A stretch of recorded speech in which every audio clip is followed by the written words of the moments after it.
aussi.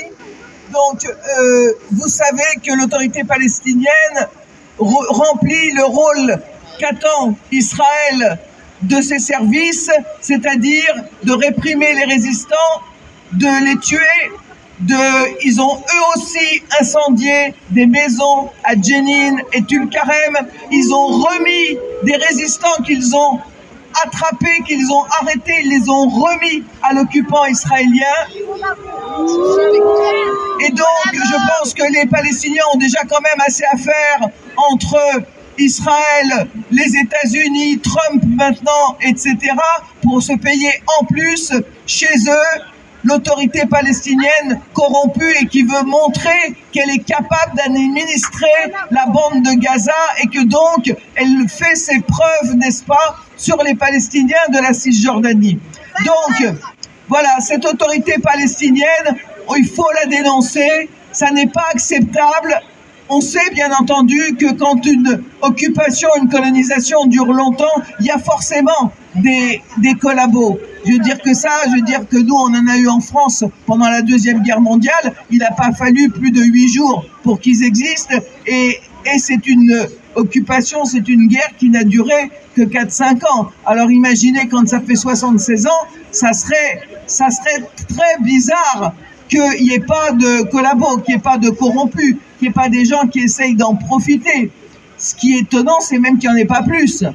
Parce que nous, on aurait eu des cas de cannibalisme en 76 ans. Je veux dire, nous, je sais pas ce qu'on serait devenus. Là, c'est héroïque que la plupart des Palestiniens résistent à cette occupation, et y compris à ceux qui ont choisi le camp de l'occupant. Vous savez que l'argent de l'autorité palestinienne, elle est donnée par l'Union européenne, normalement, je dis bien parce que l'Union européenne n'est pas dupe, normalement pour tout ce qui a trait à la santé et au bien-être des Palestiniens.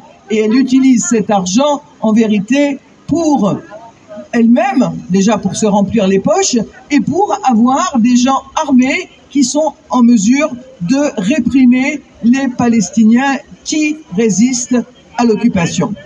Donc, je vais donner la parole maintenant à Fatma, si elle veut bien. Bonjour. Alors, lundi 27 janvier est un jour extraordinaire pour les Palestiniens. Un jour que beaucoup qualifient de marche historique du retour. C'est avec 48 heures de retard que l'armée israélienne a finalement rouvert le corridor de Netzarim. En 2 jours, ce sont presque 400 000 Palestiniens qui ont pris la route pour rentrer chez eux dans le nord de Gaza. Les images sont saisissantes. C'est une véritable marée humaine qui marche le long de la côte sur la route détruite avec d'un côté la Méditerranée et de l'autre un paysage apocalyptique de destruction. En avant-poste de cette marche et pour garantir la sécurité de la population, les ingénieurs en explosifs de Gaza poursuivent sans relâche leur travail de déminage des 7500 tonnes de bombes non explosées dispersées dans l'enclave. À pied, à cheval, en voiture, les Palestiniens ont fait des kilomètres pour retrouver leur famille et leur terre, malgré le champ de ruines qui les attend.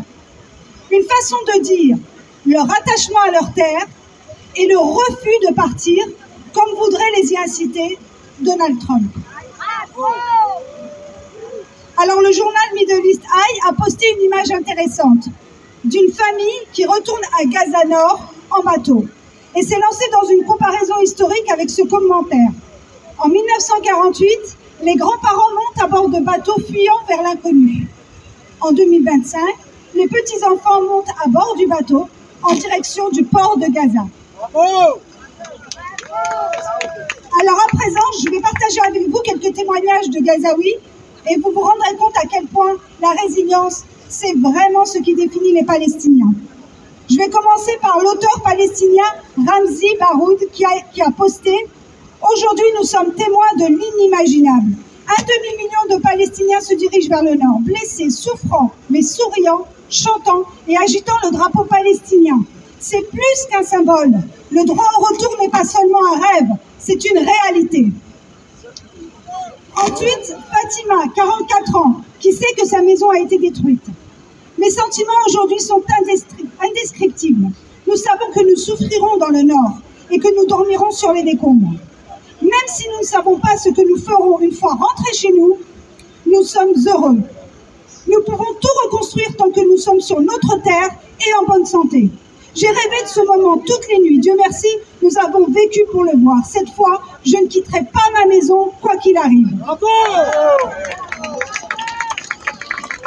Ou encore Meïn, 54 ans, déplacé avec les siens à de multiples reprises.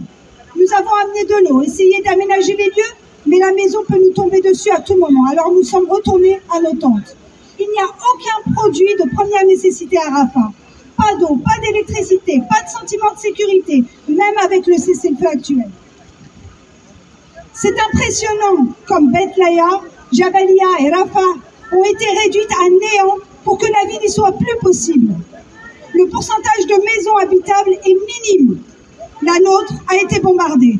J'aimerais pouvoir aller fouiller les gravats, retrouver les traces de notre vie passée, mon mariage, les naissances, mais il est impossible de la localiser tant tout est ravagé.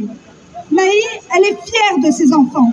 Ils ne quitteront jamais la Palestine. Le génocide nous a détruits physiquement, psychologiquement, socialement, mais il n'a pas détruit notre capacité à vivre sur notre terre. Nous sommes Palestiniens, nous naissons pour résister. Résistance, résistance, c'est la voie de l'existence. résistance, résistance, C'est la voie de l'existence. résistance, résistance, C'est la voie de l'existence. résistance, résistance, C'est la voie de l'existence. Alors après que Donald Trump a abrogé le décret Biden qui sanctionnait les colons israéliens et qu'il a débloqué une livraison de bombes à Israël, le président des États-Unis a proposé de faire le ménage à Gaza en déplaçant ses habitants vers l'Égypte et la Jordanie temporairement ou à long terme. Vous l'avez compris, Donald Trump propose un plan de nettoyage ethnique, ce qui relève en droit du crime de guerre et du crime contre l'humanité.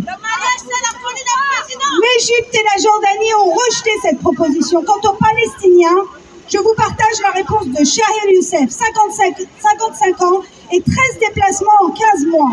Il a déclaré « Trump méconnaît notre force de résistance. On a survécu à des décennies d'oppression, à un génocide. On ne quittera jamais notre terre. Ils peuvent la rendre inhabitable. Nous ne partirons pas. J'en suis la preuve. » Pour terminer, je vais vous citer cette déclaration du docteur Hassan Abou-Sita. La raison pour laquelle nous, Palestiniens, n'avons pas été effacés et que nous avons réussi à contrôler notre propre récit, à maintenir vivante notre histoire et notre dignité. Nous avons été façonnés par le nettoyage ethnique d'Israël, le vol de nos terres, de nos maisons, le massacre de nos proches. Israël a perdu parce que le peuple palestinien ne quittera pas la Palestine. La résistance est au cœur de notre mémoire collective. Nous naissons en sachant que notre existence est menacée en tant que peuple et cela nous renforce. Alors oui, cette marche historique de retour prouve une fois de plus l'extraordinaire résilience du peuple palestinien. Toutefois, je veux rappeler que le cessez-le-feu à Gaza est de 42 jours et l'occupation ne s'arrête pas avec un cessez-le-feu. De plus, l'interdiction de l'UNRWA dans le contexte actuel, sans aucune solution de remplacement, est une catastrophe pour les Palestiniens. Enfin, je rappelle également qu'il y a un génocide en cours en Cisjordanie. Alors le combat continue. Plus que jamais, les Palestiniens ont besoin de nous, parce que les Palestiniens ne partiront pas. Et pourquoi ils ne partiront pas? Parce qu'ils sont chez eux, dans leurs droits. Les Palestiniens ne partiront pas. Ils sont chez eux, dans leurs droits. les Palestiniens ne partiront pas. Ils sont chez eux, dans leurs droits. Les Palestiniens ne partiront pas. Ils sont chez eux, dans leurs droits. Et alors, j'ajoute que les Palestiniens ne partiront pas, mais ils ont aussi le droit de partir. Et on n'a pas à les enfermer. Et le droit de circulation, il n'est pas simplement du nord au sud ou du sud au nord de la bande de Gaza. D'accord? Le droit de circulation, il est partout. Hein? Et c'est très très important de le savoir. Et il est important aussi de savoir que le droit international s'applique aussi pour les réfugiés palestiniens qui ont le droit de retour également. Et il faut le dire et le redire. Droit au retour pour tous les réfugiés palestiniens. Droit au retour pour tous les réfugiés palestiniens.